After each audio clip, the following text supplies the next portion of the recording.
Siapa Dewi Cooper, cuy? Kasus ini masih menjadi misteri, Ci.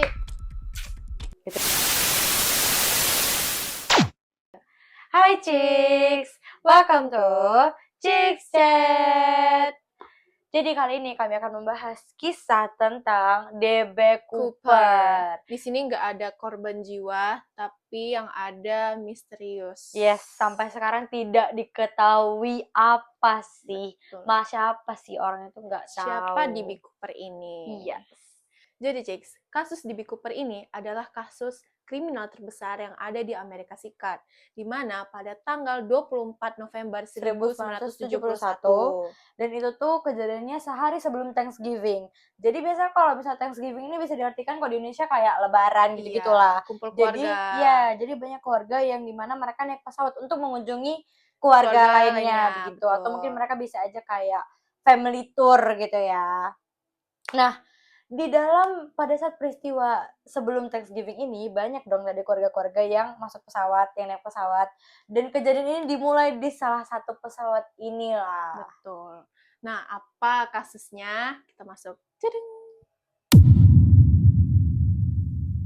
Saat itu, keamanan bandara pada zaman-zaman itu tuh kurang oke Ketat lah. gitu, Iya, masih kayak longgar. santai-santai aja. Dimana kalau kita mau masuk bandara kan, mau masuk pesawat kan biasanya kita dicek, Iya, ada pengecekan di screening tas, semuanya. ada pengecekan badan juga yang ada lewat-lewat bunyi-bunyi. Nah, gitu. itu tuh nggak ada zaman dulu. Jadi kayak masuk aja, yang penting paling cuma dilihat cek tiket. tipis-tipis aja. Yes. Iya. Nah, juga nggak ada pemeriksaan Identitas yang mendalam. Dimana keadaan inilah yang menjadi celah bagi seorang pria yang misterius ini. Disinilah aksi pertama oleh seorang pria misterius tadi, di mana dia mencantumkan namanya di sebuah tiket pesawat yang dia mengaku bahwa dirinya sebagai Dan Cooper. Nah, kan dia tulis namanya Dan Cooper. Setelah kejadian ini, ada nih salah satu wartawan dari acara TV tuh salah namanya. Dia menyebutkan bahwa namanya ini bukan Dan Cooper, melainkan DB Cooper. Jadi karena DB Cooper inilah terkenal ke masyarakat luas. Kalau misalnya pria misterius ini yang bernama DB Cooper. Sekitar pukul 2 siang, ada seorang pria yang datang ke sebuah bandara yang bernama Portland, Oregon. Yes, International Portland, Oregon. Dan ia ini membeli tiket sekali jalan ke Seattle. Dia tuh membayar sekitar 20 US dollar dengan uang cash ya, uang tunai. Dan di situ tadilah bahwa dia menulis di situ namanya adalah Dan Cooper.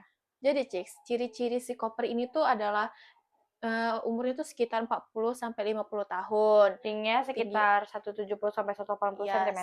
Dan beratnya juga sekitar 80 kg. Dia punya rambut hitam yang pendek. Dan dia juga mengenakan pakaian seperti jas, dasi hitam, sepatu profesional, dan jas hujan. Nah, dia ini juga membawa koper hitam yang ditentengnya hingga masuk ke dalam pesawat. Jadi, Cik, sekarang kita akan masuk di mana si Cooper ini menjalankan aksi-aksi misteriusnya ini ya. Di sini Cooper menaiki pesawat Northwest Orient Airlines Flight 305, sebuah Boeing 727 dengan 36 penumpang dan 6 awak. Yes. Nah, si Dan Cooper ini duduk di kursi 18C, di mana itu tuh benar-benar tepat di belakang pesawat. Yes. Setelah pesawat ini lepas landas, Cooper ini memesanlah minuman, bourbon dan soda. Iya. Dimana habis itu dia merokok dan pada saat itu tuh semua dianggap normal. Masih tabu lah, karena zaman-zaman dulu kan belum ketat. Nah, sekarang karena pernah ada kejadian lah, jadi sekarang merokok itu sudah tidak diperbolehkan. Yes.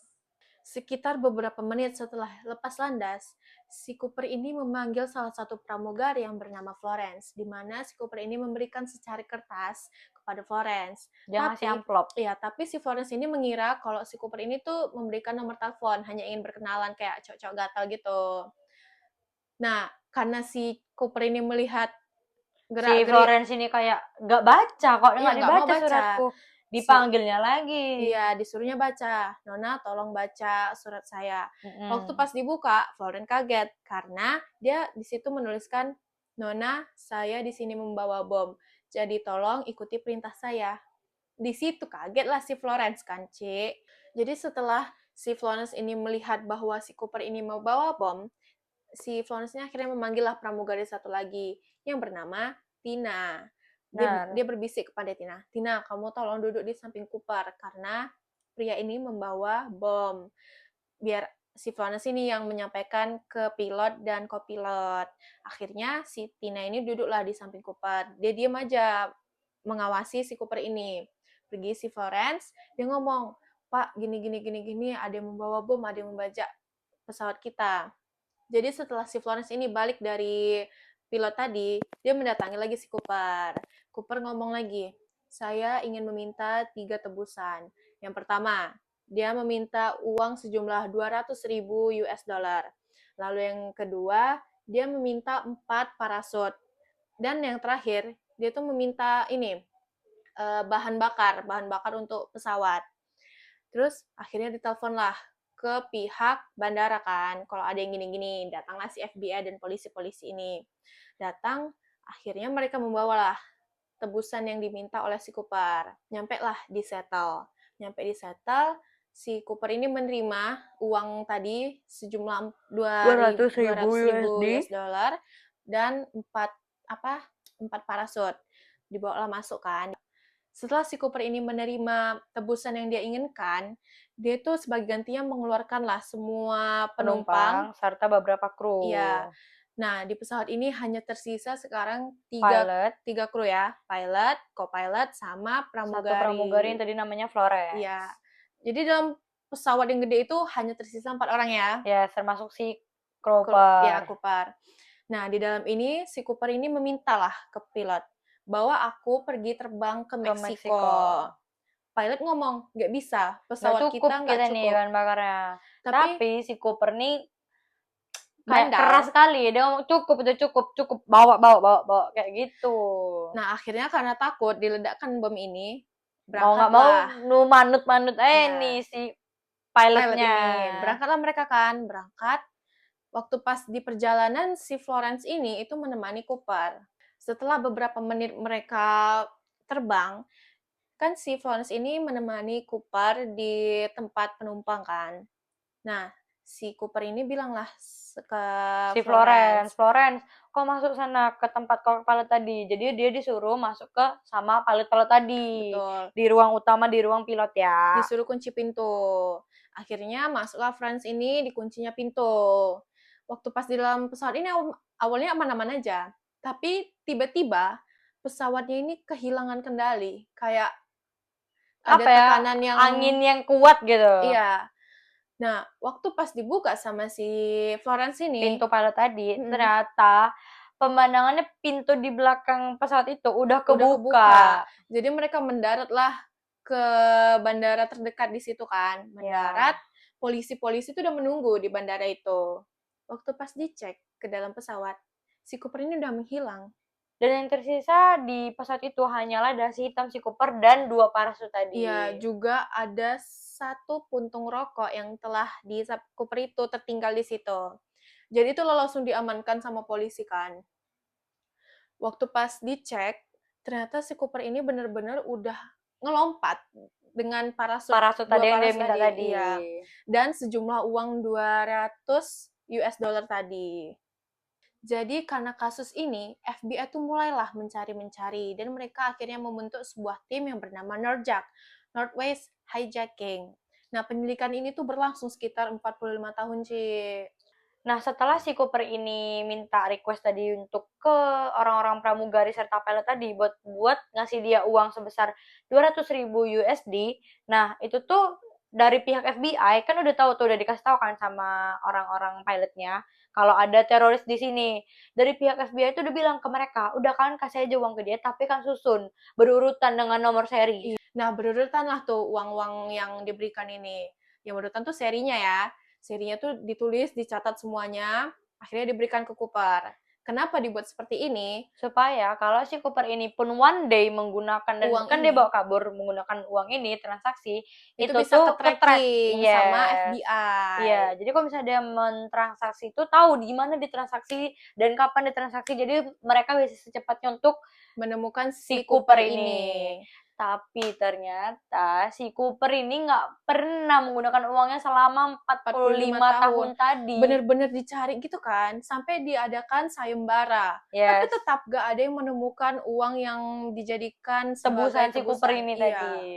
Setelah Norjak ini melakukan penyelidikan, dia mendapatilah ini 800 tersangka, Mendapatkan ribuan petunjuk, iya, terus terus dia mewawancarai mewawancarai ratusan saksi, yes, dan dan juga melakukan mereka pencarian besar-besaran di hutan Mm-mm. Washington. Jadi orang-orang Norjak ini udah mengerahkan semua effort mereka buat seluruh nyari si tenaga. Cooper ini. Tetap Gak gak dapat ketemu. Cooper itu, hilang Ya. Cooper itu. Nah, karena kasus Cooper ini udah lama banget, akhirnya hampir mau ditutup lah kan. Hampir mau ditutup kasus ini. Sekian tahun telah menanti, ada nih salah satu anak laki-laki yang bermain di tepi sungai. Dia main pasir. Di tepi pantai. Iya, dia main pasir kan, gali-gali pasir. Terus dia nengok, ada tas hitam. Dibuka sama dia. Seret. Pas dibuka, itu Ceng, bertumpuk duit-duit itu. Dan di mana itu uang tebusan si Cooper tadi Iya. waktu di pesawat. Jadi dipanggil kan, Ma, tengok ini ada uang, Iya, ada uang. Ditengok mamanya kan, wah benar ada uang banyak ini. Soalnya berseri nih, berurutan. Akhirnya diteleponlah Telepon pihak kepolisian dan kepolisian. FBI. Polisi dan FBI ini mulailah kan menyelidiki dari seri-seri uang ini. Ternyata benar, ini Yes. punyanya si Cooper. Nah, tapi isinya tuh udah nggak utuh seperti Iya. 200 USD tadi. Cuman tersisa tinggal 5.000 sekian-sekian Iya. gitu. Jadi setengahnya lah dari 200 itu. Seperempat lah gitu Iya, kan. seperempatnya. Seperempat dari uang yang dibawa Cooper. Nah, itu tadi kan uangnya. Uangnya yang ditemukan di bawah pasir. Yes. Tapi setelah ditemukan ini, tetap juga si Cooper nggak ditemukan. Iya. Jadi sampai sekarang ini Cooper itu nggak tahu di mana siapa Cooper, terus uangnya kemana yang sekiannya tadi. Sampai sekarang nggak ada jejak sedikit pun soal si Cooper Nah, ini. itulah yang menjadi misteri terbesar di Amerika Serikat. Yes. Tapi ada juga beberapa tersangka, kan tadi udah dapat nih 800 kan. Diperkecil, dikerucut, makin dipersempit, dapatlah 3 nama. Yang pertama ada yang namanya Kenneth Peter Christian. Peter ini hanya dijadikan salah satu tersangka karena kesalahan adiknya. Iya, jadi di mana adiknya tuh ngira kalau abang aku tiba-tiba dapat uang banyak nih, kebetulan baru aja nih ada informasi ini. Jangan-jangan abang aku yang nyuri, jangan-jangan abang aku itu. Di Cooper itu. Iya, pas dilaporkan ternyata diinterogasilah si Peter ini kan. Iya, ternyata emang ada sangkut pautnya lah dia sama si DB Cooper ini. Ya mungkin abangnya kan ketimpa uang, nggak ada yang tahu. Ya siapa tahu abangnya juga. Mungkin.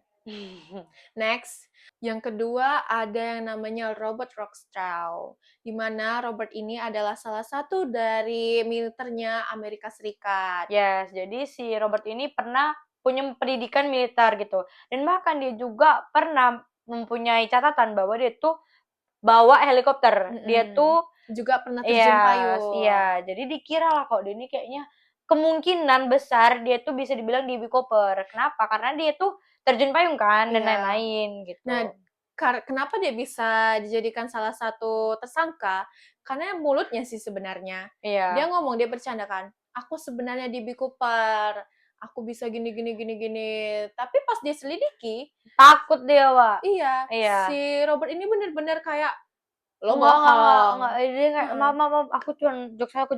Iya, gitu. dia cuma ngejokes aja. Ternyata bukan dia. Dia main-main. Nah, yang ketiga, itu ada yang namanya Richard Floyd McCoy.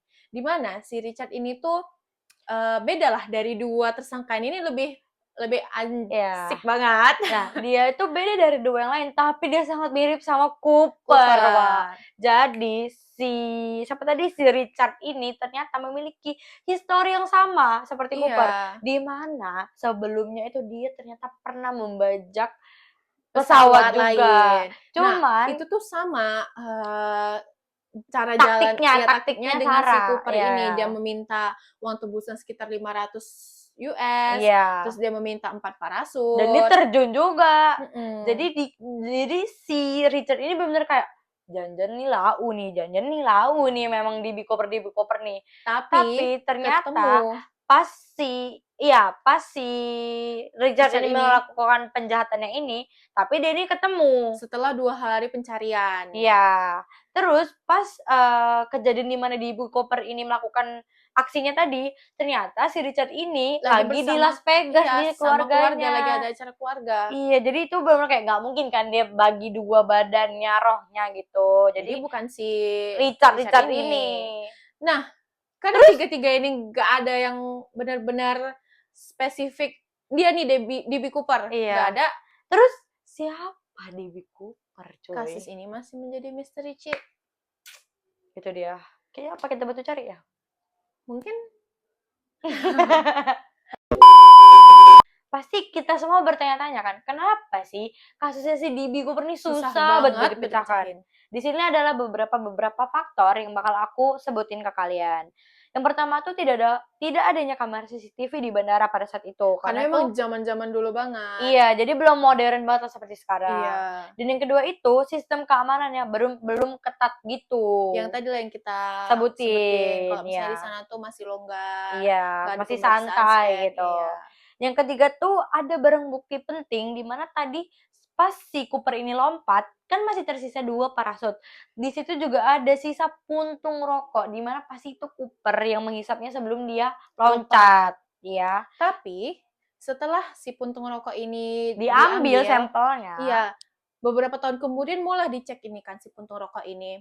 Waktu pas dicari hilang. Puntung rokoknya hilang benar-benar gone. Hilang. Di sini udah udah suspicious. Okay. Terus yang kelima, tadi kan udah keempat tuh. Yang kelima tuh ada di mana tidak ada saksi yang melihat si Cooper nih lompat.